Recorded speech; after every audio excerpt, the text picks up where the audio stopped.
1v1 time with RomulanDawg and SABERTOOTH. Let's take a look at these armies and let's have some fun here today, guys. RomulanDawg is going to be playing the Dark Elves here, the dark kin to my favorite army.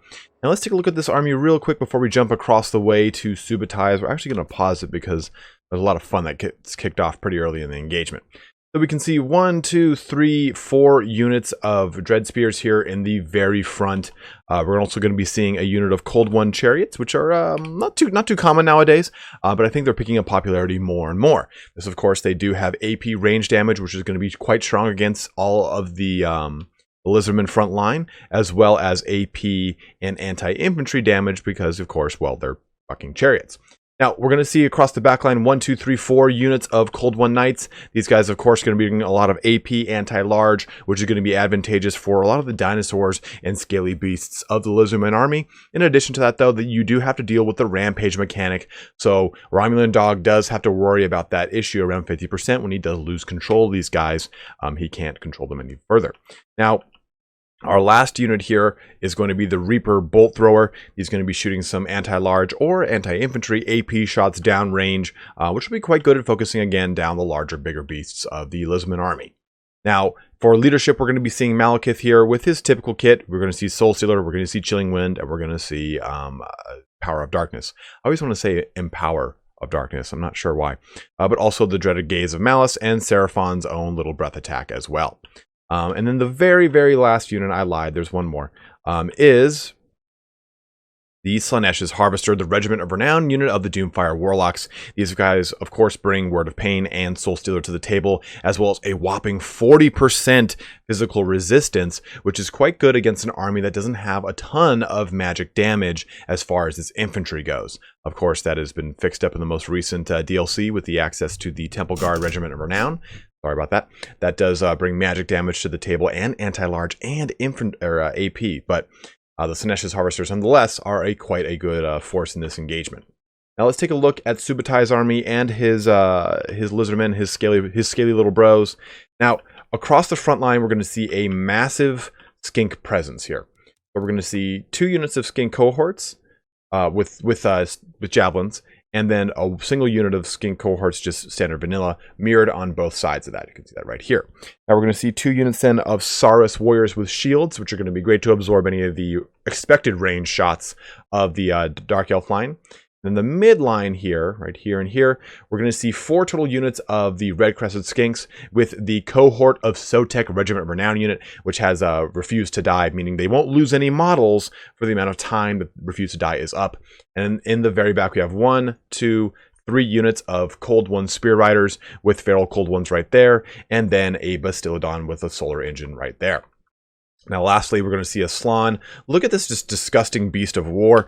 Now, this guy is going to be having the Lore of Heavens here, giving him access to Harmonic Convergence and Wind Blast. Also has the Bound Banishment. In addition here, we're going to also be seeing the Blood Statuette of Spite, which is going to be basically doing a large amount of damage to everything around the Slann Mage Priest of Heavens. Let's go ahead and get this battle going, get this fray on the way. Oh, man. What a shitty rhyme I didn't expect. And we'll see these 2 armies smash into each other. Now, I think that RomulanDawg did a really good job of taking a nice, solid, strong front line. I did say 4 Dread Spears, but I lied. It's 5 Dread Spears. These guys, for the most part, are going to be able to go toe-to-toe with skinks and hold the line against Saurus warriors. They won't necessarily win against them, but they'll be able to hold out long enough that the rest of the army can relieve them. And I think that going with a large presence of Cold One Spear Riders in the back, or Cold One Knights in the back, is again a very strong play. When we see the Lizardmen of the meta of now, we see a lot of larger creatures, right? We see a lot of salamanders. We see the Thunderous one. We'll see oh man, I thought that was going right into Malekith. We'll see Ark of Sotek. We'll see a lot of bigger creatures. So the Cold One Knights bring a lot of presence or anti-large presence to the battlefield, and everything across this entire army can do anti-large, for the exception, really, of the Cold One Chariots here. So I think it's a very good initial play by RomulanDawg in his overall construction of his army. Now, as far as SABERTOOTH's army, I think it's also a very strong one as well. It doesn't rely on the large presence of big, large creatures on the battlefield. In fact, it has a lot of really great mobile units that can really kind of outmaneuver the Dark Elves. But let's get this good Cold One charge here through these skinks. Hola, skinks, as these cold ones go right through, knocking things all over the place. They've already got some arrows in their shields. Oh man, the Cold One Chariot's one of my favorite models too in tabletop. It looks really, really, really cool. Cold Ones have had a pretty crazy, interesting growth over time. They've been fat, then they've been skinny, then they've been raptorial, and now they're raptors again. Throughout the front line of engagement, though, we can see the Dread Spears have met up with those Saurus Warriors. We got some Dread Spears charging here into the skin cohorts with Javelins, and we do see this unit of Cold One Spear Riders coming in to threaten those Cold One Chariots, but they do have Dread Spear support coming in, as well as a unit of Cold One Knights and more Dread Spears. So this left flank is looking very strong for RomulanDawg. Subutai is really just picking apart this unit of Dread Spears here. The 1-2 punch of red-crested skinks and skin cohorts going in on them. And we can see the right flank, though, on Subutai is a lot stronger than it is for RomulanDawg. It's a whole big, massive horde of skinks are pushing into this one solo unit of Dread Spears here. He does have some support of these Cold One Knights. A nice Gaze of Malice just kicking off there, knocking a good portion of these skin cohorts, or the skin cohort javelins, out of commission and actually breaking them at the same time. They are terrified and routing off the table, completely taking over this right flank and just pushing on home, which is a real great initiative for RomulanDawg. A good charge into these Saurus Warriors with shields there, and then a nice meeting charge with these Dread Spears. But you do have this unit of cohorts with javelins that are just kind of like, I don't want to deal with this, and pushing out of that fray. Cold One Knights, again, coming in to help out their bros over here. We can see Harmonic Convergence dropping onto these Saurus Warriors to help take out this unit of Dread Spears. The cohort of Sotek jumping in as well, but a unit of Cold One Knights is breaking off from that right flank to go help them out and put some pressure onto that that Slann Mage Priest right there. As we can see, as we get a good overview of the battlefield, those Cold One Knights are pushing into the Cold One Spear Riders. You can see these this unit of Feral Cold Ones was put down quite quickly by Soul Stealer jumping. Oh, Soul Stealer and Blood Statuette of Spite dropping off. Windblast just missing home here. We have the Slaanesha's Harvesters charging in as well, dropping Word of Pain onto those Cold One Spear Riders, which is really great here. Going to drop that melee attack to help take them out. We did see a Breath Attack, and the Reaper Bolt Throwers have been shooting onto the Basilodon Solar Engine the entire game. Malekith here is looking to do a better, looking to get a good choice engagement. He was helping out that right flank to help really take that thing home. But we can see here that RomulanDawg is losing a unit of Cold One Knights being shut down by these Cold One Spear Riders and Javelins from Subutai. At the same time, we see another charge coming in here to shut down the Reaper Bolt Throwers from just this standard unit of skin cohorts. And that entire unit just getting picked apart by Javelins. This really is the main fight, though, right? We've got all this jumped right in here. Soul Stealer has been kicked off again on Slann Mage Priest, as well as Shield of the Old Ones, as well as Aura of Quetzal. So there's a lot going on. So Soul Stealer, obviously, if you guys don't know this, everything in this aura is going to be losing health and contributing it back to Malekith. At the same time, you have the Shield of the Old Ones and the Aura helping out with a lot of the damage mitigation happening in this big, huge pocket here. This is, again, the all-in engagement right here in the dead center. A Banishment being dropped down right on this unit of Dread Spears here. Look at this. 75, 74, 3, 2, 1. 66, 65, 63, 61.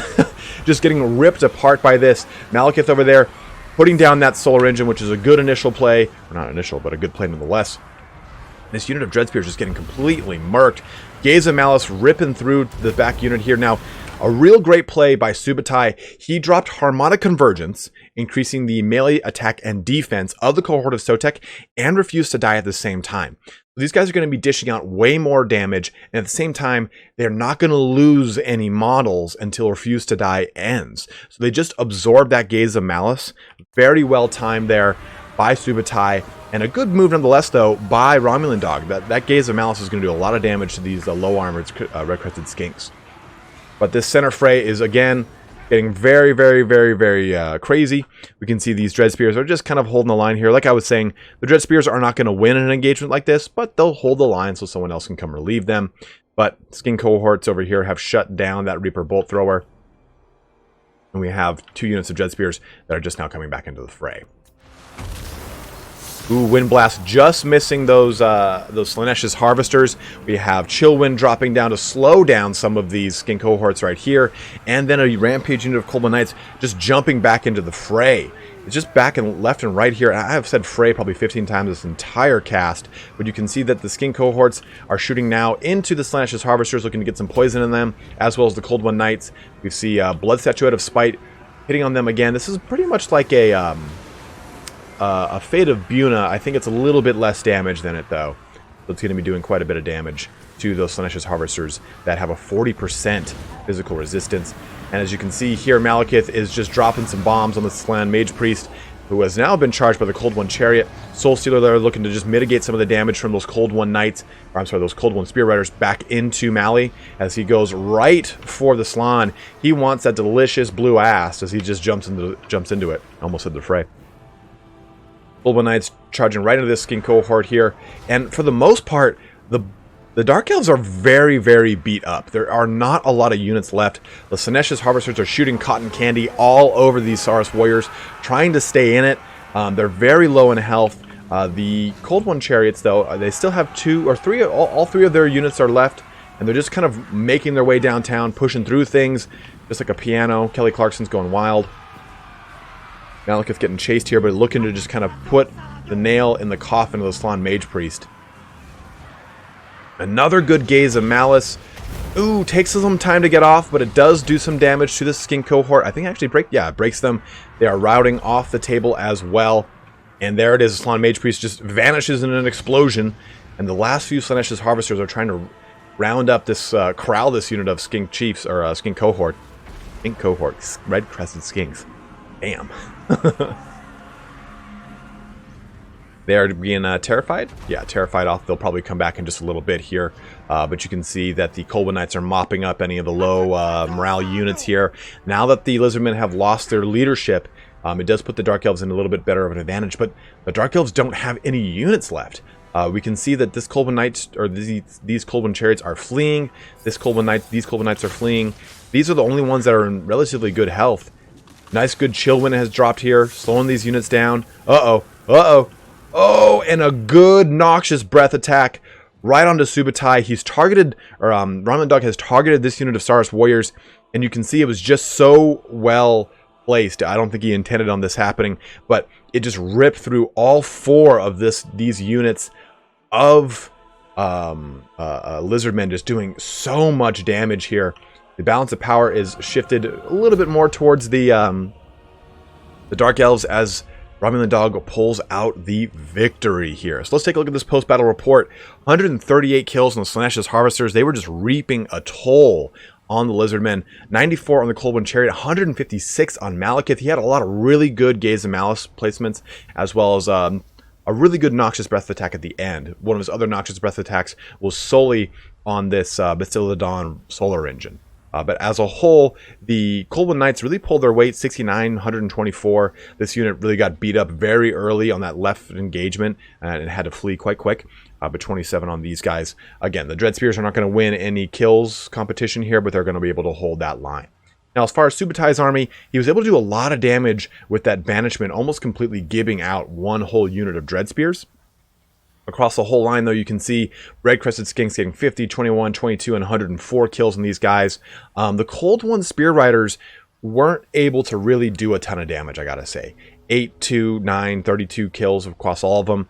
They weren't able to really pull their weight. I think what would have served Subutai a little bit better here would be maybe one less Spear Rider and less Feral Cold Ones, and maybe one or two more units of Saurus Warriors. Just give an extra punch into those Dread Spears.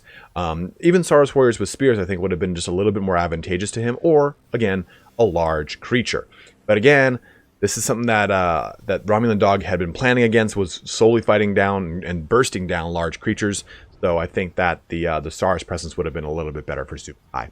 But as always, guys, thank you so much for watching here today. We have plenty more quick battles to come. I have got like 5 more to record and wade through here, so we've got plenty more that are going to be up on the channel in the days and weeks to come. But as always, thanks so much for watching here today. Have a good one and take care.